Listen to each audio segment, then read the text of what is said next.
ચાલો બાળકો, દાખલા નંબર 3 જે આપણે શું કહે છે તો કે યસ એક કસોટીમાં 40 ગુણ મેળવ્યા હતા. તેને પ્રત્યેક સાચા જવાબ માટે 3 ગુણ અને પ્રત્યેક ખોટા જવાબ માટે 1 ગુણ મળ્યો હતો.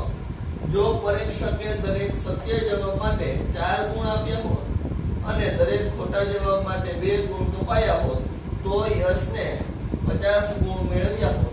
તો એકમ કસોટીમાં કેટલા પ્રશ્નો હતા તે આપણે કહેવાના છે. સૌપ્રથમ આપણે ટૂંકમાં સમજી લઈએ. જો આની ગુણની ગણતરી કરવી હોય તો આપણે ખબર જ છે સાચા પ્રશ્નોના જવાબ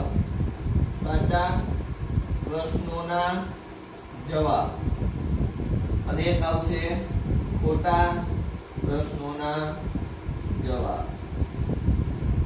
સાચા પ્રશ્નના જવાબ માટે હું એમ કહું કે 5 પ્રશ્ન પૂછ્યા હતા અને ખોટા પ્રશ્ન કેટલા થયા? સાચા પ્રશ્ન 5 પડ્યા, ખોટા પ્રશ્ન 4 પડ્યા.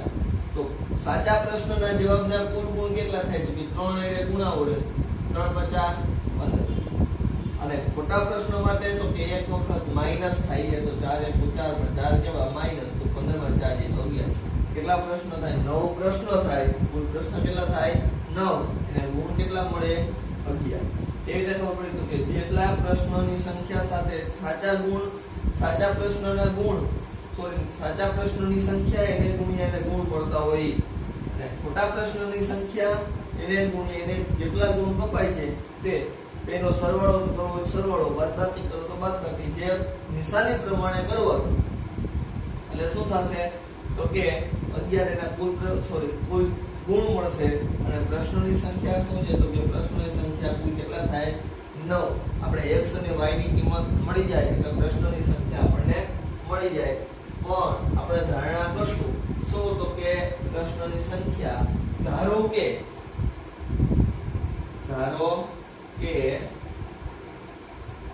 સાચા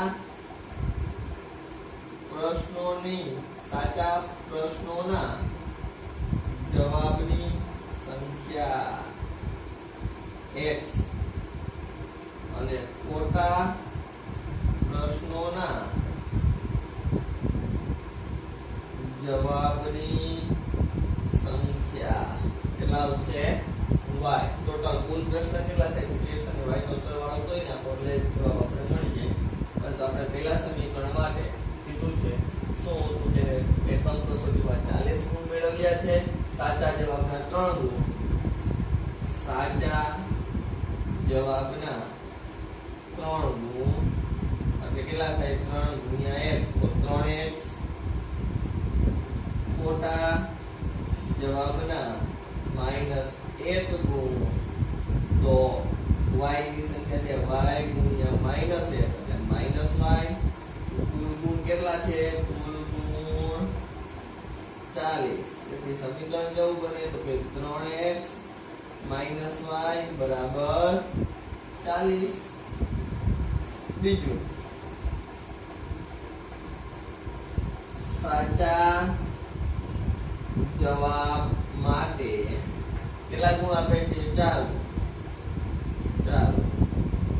4 ગુણ્યા x ગુણ ગુણ્યા પ્રશ્નોની સંખ્યા એટલે 4x. ખોટા જવાબ માટે કેટલા ગુણ કપાય છે તો કે -2 ગુણ તો -2 -1 ગુણ્યા y -2 ગુણ્યા y એટલે ના પડે પણ સરસ લાગે. એક ખોટું લખવું છે -2y. તો કુલ ગુણ કેટલા મળે છે તો કુલ ગુણ 50. કેટલા થાય છે? 50. 4x - 2y બરાબર 50. બે કોમન કાઢી લો તો 2x - 2y ખાલી y બરાબર અહીંયાથી બે કોમન નીકળી જાય એટલે કેટલા વધશે? 25. પરિણામ 2. પરિણામ m. સમી 1 અને સમી 2 મળી જાય. પછી આપણે ચોકડી ગુણાકારની રીતે ઉકેલીશું તો કે સૌપ્રથમ પહેલું કામ શું કરવાનું કે પ્રમાણિત સ્વરૂપ 3x - y 3x minus y minus 40 બરાબર 0 40 પ્લસ આ બાજુ તો minus 2x minus y minus y 25 plus આ બાજુ તો માઇનસ 25 બરાબર 0 હવે a1 a2 b1 b2 a1 a2 b1 b2 ને c1 આ કિંમત લખવાની ભૂલવાની નહીં જેથી કરીને આપણે ભૂલ પડવાની શક્યતા ઘટી જાય 3 અને 2 minus 1 minus 1 minus 40 minus 25 x y અને a આ રીતે b1 b2 c1 c2 x નો સહગુણકમાં x ને લખવાના નહીં y નો y ની લખતા કે y ના સહગુણક ને લખવાના c1 c2 a1 a2 અચળ લખી ત્યારે a1 a2 અને અચળ ને લખવાના એટલે b1 b2 ક્રોસ મલ્ટીપ્લાય થઈ ગયો હવે આગળ વધારી સ્ટેપ x y અને a x માં કઈ કિંમત આવશે તો કે -1 -1 -40 -25 -40 -25 એમનો અહીંયા શું આવશે તો કે a1 a2 એટલે કે 3 અને 2 અને 3 ને 2 એમનો પણ -1 -1 આ રીતે આપણે આગળ જોઈએ હવે તો કે આપણે વાલીફળે બે દાખલામાં જે પ્રમાણે સ્ટેપ લઈ છે એ જ પ્રમાણે કોઈ ફેર પડવાનો નહીં 25 * 25 પણ 25 ની નિશાની કેવી રહેશે પ્લસ ની સામે તો કે બે વખત માઈનસ છે 40 * 40 પણ એ કેવા રહેશે પ્લસ જ રહેશે અને બંને પદ વચ્ચે નિશાની તો કે માઈનસ ની 40 * 2 80 પણ કેવા 80 માઈનસ 25 તેરી 75 પણ કેવા 75 માઈનસ અને સૂત્રના એટલે કે બે પદ વચ્ચેની નિશાની કેવી રહેશે કે માઈનસ 3 * 3 2 * 2 નિશાની કેવી રહેશે અને 3 માઈનસ 2 * 2 2 માં માઈનસ અને સૂત્રના માઈનસ 15 કેવા 15 આવશે -15 -80 minus minus plus 75 a -3 minus minus plus x ના છેદમાં -15 y ના છેદમાં -5 અને x ના છેદમાં -1 હવે આગળ x સાથે એક વાર અચળ પદ અને એક વખત y સાથે એક વખત અચળ પદ 15 * 15 પણ -15 ના છેદમાં -1 માઈનસ માઈનસ ગયા x બરાબર કેટલા આવશે 15 y બરાબર -5 ના છેદમાં -1 તો y બરાબર કેટલા આવશે 5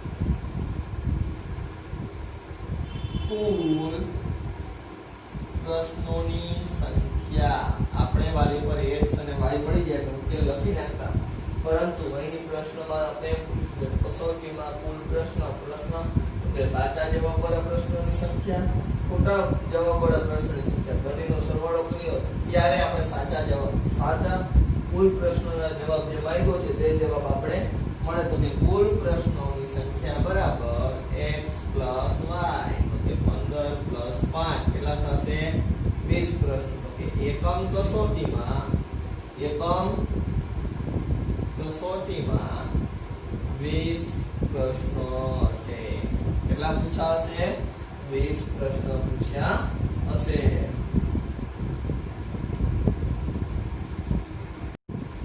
ચાલો દાખલા નંબર 4 આપણે શું કહેવા માંગીએ છીએ દાખલા નંબર 4 તો કે ધોરીમાર્ગના સ્થાન પર a અને b એકબીજાથી 100 કિમી દૂર છે એક માર્ગ પર 100 કિમી દૂર એવા બે સ્થાન છે એક ગાડી a થી ઉપડે અને બીજી ગાડી b થી ઉપડે છે ગાડી એક જ દિશામાં ભિન્ન પરંતુ એક ધારી ઝડપ આ શબ્દ આપણે ખબર છે ભિન્ન એટલે કે a સ્થાનેથી જે ગાડી ઉપડે છે તેની ઝડપ જે હશે અને y સ્થાનેથી જે ગાડી ઉપડે છે તેની ઝડપ પણ અલગ અલગ હશે પણ એક ધારી ઝડપ દાખલા તરીકે a સ્થાનથી જે ગાડી ઉપડતી એની 50 કિમી ઝડપ રાખી આપણે અને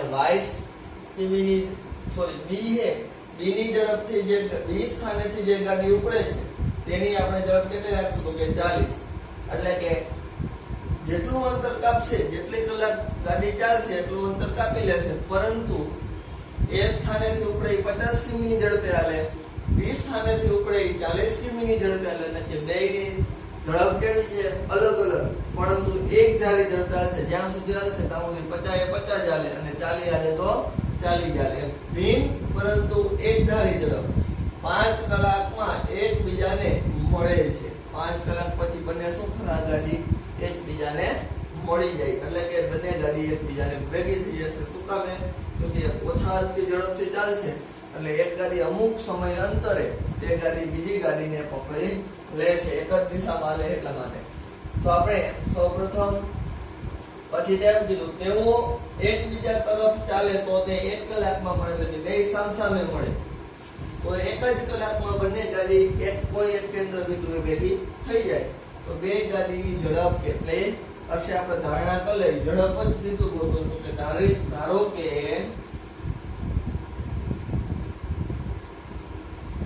એ સ્થાનથી ઉપડતી ગાડીની ઝડપ x કિમી પ્રતિ કલાક,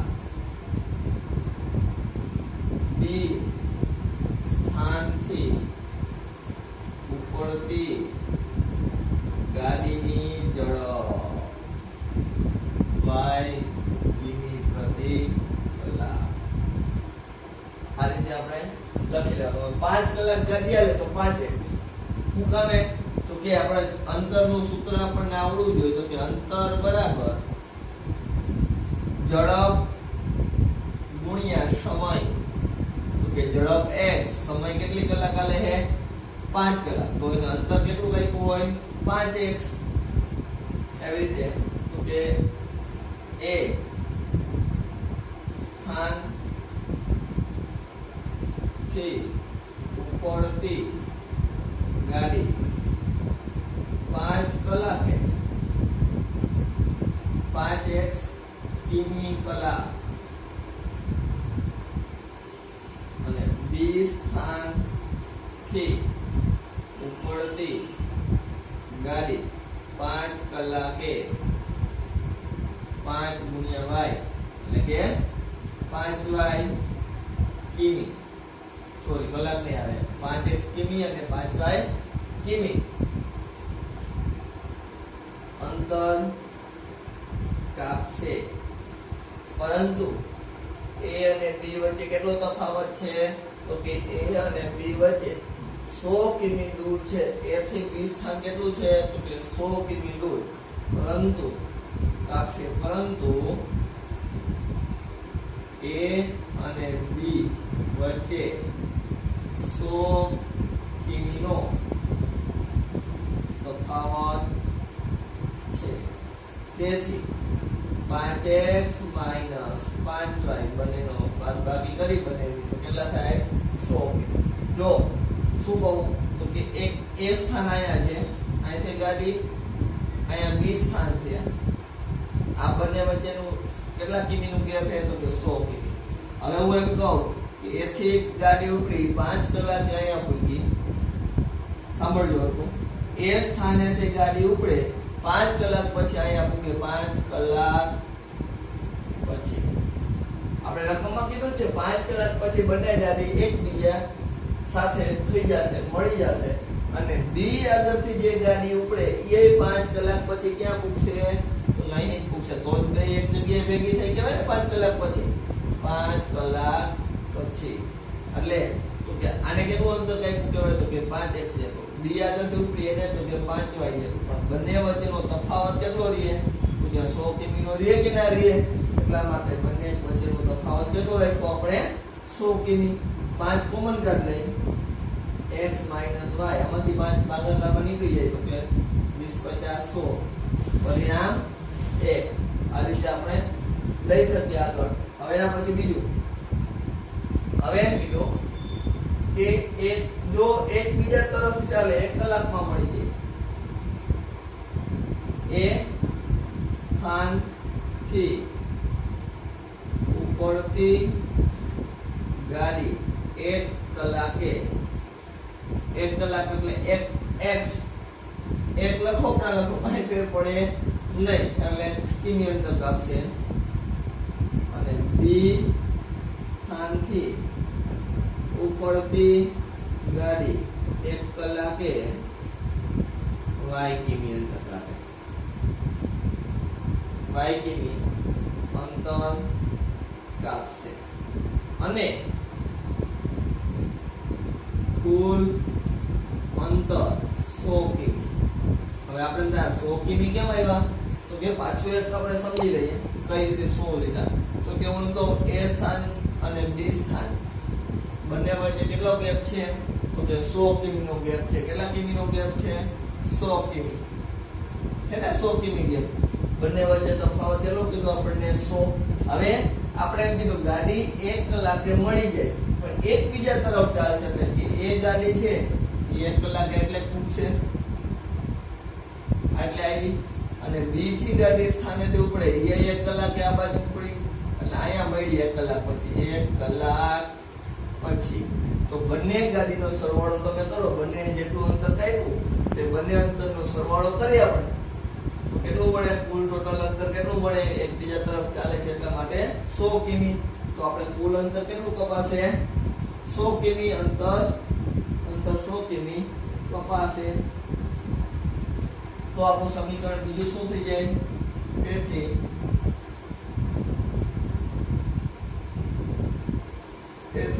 x y બરાબર 100 અને એનું અંતર કેટલું થાય તો કે 100 કિમી. હવે આપણે સમીકરણ 2 મળી ગયા. પહેલા શું કરશું? x અને y ગોતવા માટે બેની ઝડપ ગોતવા માટે તો કે ચોકડી ગુણાકારથી ઉકેલશું. ચોકડી ગુણાકારમાં પહેલા શું આવે તો કે પ્રમાણિત સ્વરૂપ. સમજી આપી દેવાનું નામ સ્વરૂપ, સોરી પ્રમાણિત સ્વરૂપ x y બરાબર નોટ બરાબર 20 પ્લસ આ બાજુ હવે તો -20 પરિણામ પ્રમાણિત સ્વરૂપ અને એક પાસે x પ્લસ y માઈનસ 100 બરાબર 0. a1 a2 b1 b2 c1 c2. a1 કેટલા આવશે તો કે 1 1, b1 કેટલા આવશે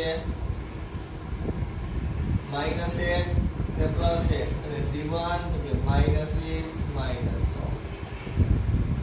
આ રીતે આપણે કિંમત લખી શકીએ.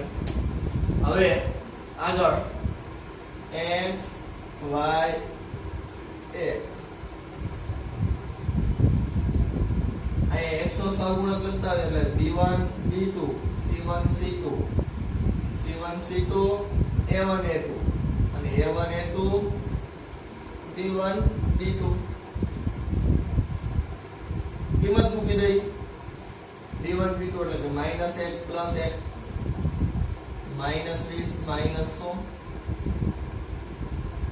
-20 એમાં -100 અને a1 a2 એટલે 1 -1 અને પ્લસ ક્રોસ મલ્ટીપ્લાય ભૂલવાનું નહીં અથવા આપણે મગજમાં આવી ગઈ તો આપણે એરો કરવાની કઈ જરૂર છે નહીં. પરંતુ એરો શું કામ કરીએ છીએ તો આપણે ખબર પડે કે પહેલો ગુણાકાર એનો કરવાનો છે x y અને f. 100 એકું 100 તો કેવા 100 આવશે? બંને નિશાની માઈનસ છે એટલા માટે પ્લસ. સૂત્રના કેવા આવશે? સૂત્રના કેવા આવશે તો માઈનસ એટલે 20 એકું 20 પણ 20 કેવા આવશે? માઈનસ આવશે. -20 સૂત્રના માઈનસ અને -100 એક એકું 1 સૂત્રના માઈનસ અને -1 100 +20 -20 +100 માઈનસ પ્લસ અને 1 પ્લસ 1 x ના 120 y ના 80 અને 1 ના છેદમાં 2 અને 1 ના છેદમાં 120 સાથે અચળ પદ લઈ લઈ અલ્પવિરામ y ના છેદમાં 80 એના સાથે અચળ પદ લઈ લઈ ગુણાવી તો x બરાબર 120 - 2 એટલે x બરાબર કેટલા આવશે? 60 અને y બરાબર આવશે 80 ના છેદમાં 2 તો y બરાબર કેટલા આવશે? 40. હવે આગળ આપણે શું કીધું, ગાડીની ઝડપ શોધવાની છે, બંને ગાડીની ઝડપ. તો એ સ્થાનથી ઉપડતી ગાડીની ઝડપ શું રાખ્યું, એ સ્થાનથી ઉપડતી ગાડીની ઝડપ તો 1 કિમી પ્રતિ કલાક. તો x ના કેટલા આવ્યા, 60 કિમી પ્રતિ કલાક. b સ્થાને ઉપડતી ગાડીની ઝડપ કેટલી આવશે, તો કે 40 કિમી પ્રતિ કલાક.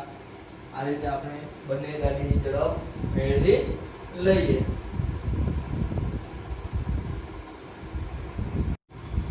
ચાલો બાળકો, દાખલા નંબર 5 જોઈએ. જો એક લંબચોરસની લંબાઈમાં 5 એકમ ઘટાડો થાય, પહોળાઈમાં 3 એકમ વધારો થાય, તો લંબચોરસનું ક્ષેત્રફળ 9 ચોરસ એકમ જેટલું ઘટે.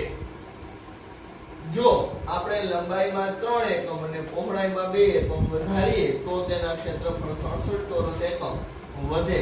તો લંબચોરસના પરિણામ મેળવો. લંબચોરસના પરિણામ એટલે કે લંબાઈ અને પહોળાઈ આપણે શોધવાની છે. તો સૌપ્રથમ આપણે ધારણા કરશું કે ધારો કે લંબાઈ લંબચોરસની લંબાઈ x એકમ અને લંબચોરસની પહોળાઈ y એકમ. હવે તો કેન્દ્રનું ક્ષેત્રફળ શું થાય, તો કે આપણે સૂત્ર ખબર હોવી જોઈએ, લંબચોરસનું ક્ષેત્રફળ બરાબર લંબાઈ ગુણ્યા પહોળાઈ કે x ગુણ્યા y. તો ક્ષેત્રફળ કેટલું આવશે, xy. હવે આપણે જે પરિણામ કીધું છે રકમમાં એ પ્રમાણે આગળ વધવા. તો કે આપણે કીધું લંબાઈમાં 5 એકમ ઘટાડો કરી, લંબાઈમાં 5 એકમ ઘટાડો. 5 લંબાઈ x હતી એમાંથી 5 ઘટાડો અને પહોળાઈમાં 3 એકમનો વધારો કરો. પહોળાઈમાં 3 એકમ વધારી તો y + 3. તો ક્ષેત્રફળમાં 9 એકમ જેટલું ઘટે. ક્ષેત્રફળ 9 એકમ જેટલું ઘટે. મતલબ ક્ષેત્રફળ xy હતું તો કે xy એમાંથી 9 એકમ ઘટે.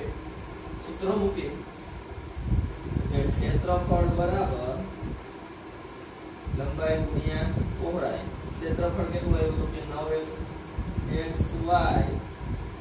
9 લંબાઈ x - 5 અને y + 3.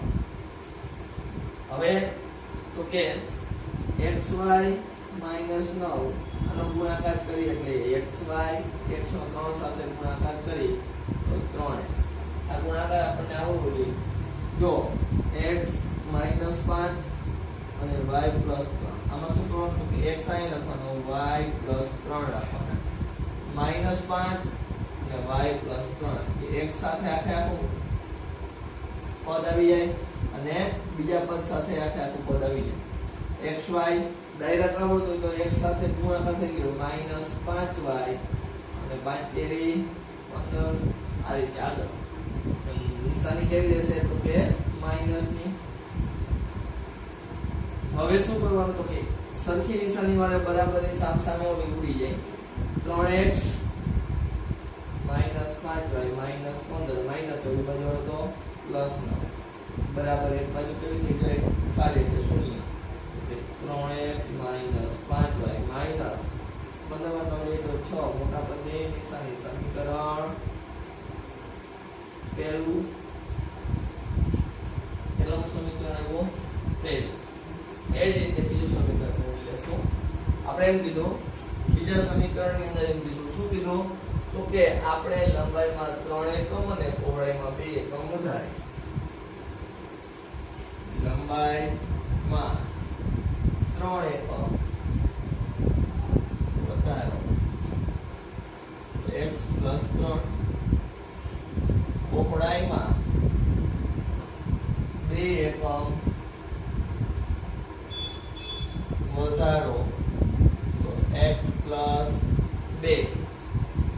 હવે આગળ તો તમને શું કીધું તો તેના વધારે તો ક્ષેત્રફળમાં 67 એકમનો વધે. ક્ષેત્રફળમાં 67 એકમ 67 ચોરસ એકમ વધે મતલબ xy + 67. હવે આગળ સૂત્ર મૂકી દઈ તો કે લંબચોરસનું ક્ષેત્રફળ બરાબર લંબાઈ ગુણ્યા પહોળાઈ. ક્ષેત્રફળ કેટલું આવ્યું તો કે xy - 67 x + 3 y + 2 xy + 67 x ગુણ્યા એટલે xy x ગુણ્યા એટલે x 2 ને ગુણ્યા તો 2x 3 ને ગુણ્યા તો 3y અને 3 દુ 6. આ રીતે આગળ તો સરખા નિશાની વાળા હોય એવું ઉડાડી નાખો. 67 પ્લસ ઓલી બાજુ લઈ તો કે 2x + 3y + 6 માઈનસ 67 બરાબર 0 કે 2x + 3y પ્લસ મોટા પદની નિશાની એટલે -x બરાબર દીધું સમીકરણ 2.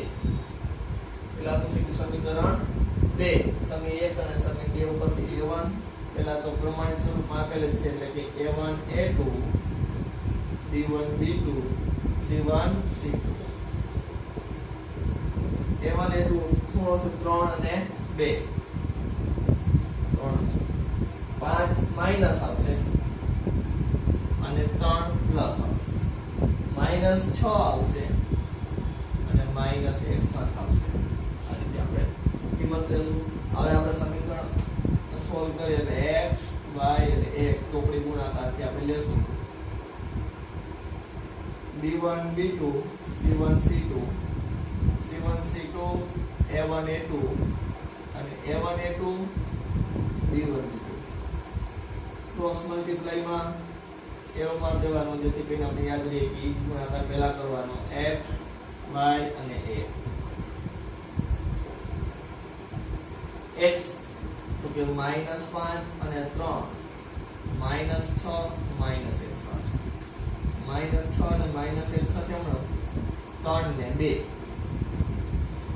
3 2 એમનો આવશે અને -5 અને +3 x 61 50 5 * 5 6 50 30 પણ નિશાની કેવી રહેશે તો કે પ્લસ કારણ કે બંને પદ કેવા છે માઈનસ. 76 સૂત્રના માઈનસ ને 5 6 18 18 કેવા આવશે માઈનસ. y 6 દુ 12 તો માઈનસ 61 સૂત્રના માઈનસ 3 ને 6 તે 18 અને કેવા આવશે -182. 9 સૂત્રના માઈનસ ને 5 દુ 10 પણ એ કેવા આવશે માઈનસ. આગળ 305 minus minus plus 18 y minus 12 minus minus plus 183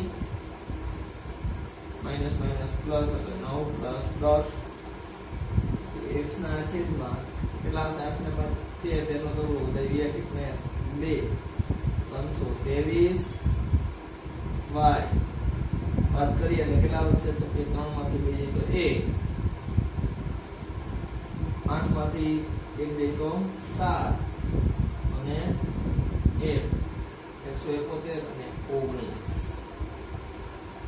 આગળ વધારી દાખલાને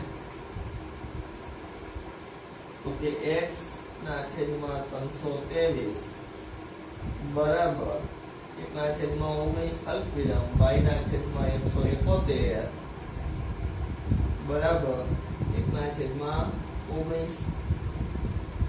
હવે આપણે જે પ્રમાણે આગળ વધારતા x 323 ના છેદમાં 19 અને y બરાબર 171 ના છેદમાં 19 તો x બરાબર 19 સાથે ભાગાકાર કરી લેવાનો.